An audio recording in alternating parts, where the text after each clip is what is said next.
We're going to introduce you to a woman who had a very bad misconception of who God really is. She didn't know that He was a God of love, and she had no idea that He could possibly love her. When she found that out, it changed her life. And because you give us the opportunity to share Christ and love people all over the world, we are thrilled to share her story of transformation with you. Fatima, tell me a little bit about your life growing up. How did you feel about yourself, who you were, and even who God was in your life? I'm born in France and raised in France in a Muslim family. And when I was 16, my older sister became a Christian.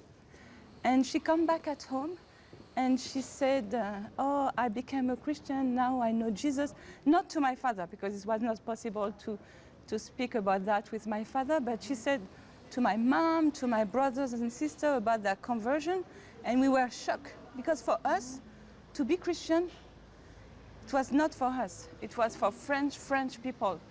And also when you are born in a Muslim family, you cannot change. You need to stay Muslim all your life. And then never heard about the possibility to have a relationship with God, because for me, God was completely different that I know Him now. And she insists, she said, God is love, and I never heard about the love of God, because the love of God was everything but not love. So what began to change in your life? Because there became a time that you heard about Christ and felt differently. What happened? My sister, she explained me that doesn't matter if I'm not good. I can have a relationship with God, and I just need to accept Jesus Christ in my life, and He will change everything.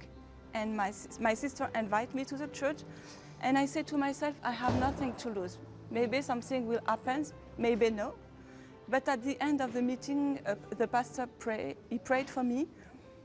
And when I come back at home, nothing happened, but I start to read the Bible, in fact. And I discovered Jesus in the Bible. I discovered that God is love, and that changed my life. Because, you know, when you come from a big family, we were 9 children. I am a number 8, and you know, sometimes your mom and your dad, they don't have time for you. So I have a bad esteem of myself. And I discovered that Jesus He loves me, and He have a plan for my life. And I say yes.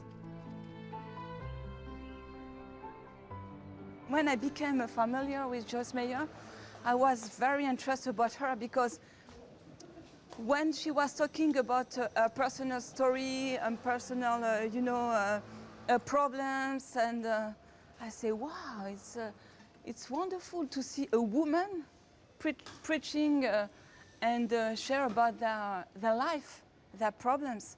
Because most of the time when you are Christian, you don't have problem. You know what I mean? The world thinks you don't have problems. You don't talk about them, right? But you But they're are there. dealing with a lot of problem, in fact, even if you are in the ministry. Yeah. And I was very interested about her, and I heard a lot of message from her. After I prayed and asked God how I can use what I like for your glory, and also how I can impact this society, the women from this society, with well-being, fashion, and beauty. Because if people don't come to my community, to my church, I need to go. We need to be, and we need to go where the women are. So that takes us to your salon, which is Yeah. right down the street here. Yes. Because you're reaching out to women in this community and far beyond, because as you said, you don't just stay in your salon, you go out to wherever the we women like are to go. too. I continue to outreach, in fact. I like to go in different suburbs of Paris that foreigners people live, and I like to take care of people. I like to take care of women. And what's it called? How do you pronounce it? Éclat de soie, it means radiance. Radiance. Yeah. All right.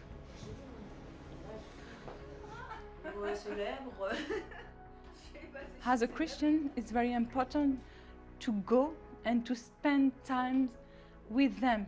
And do you find that this opens their hearts too, to be able to receive everything that you share with them? Of course.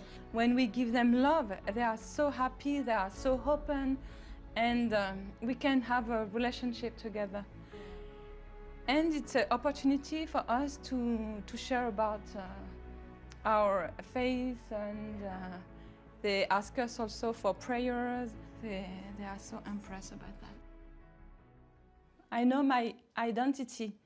I know I have a more confidence of myself. And I think it's very important because I was lost. I have no self-esteem.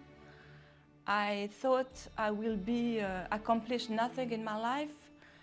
And when I became a Christian, I made a prayer and asking God to renew my intelligence. And He opened many ways for me.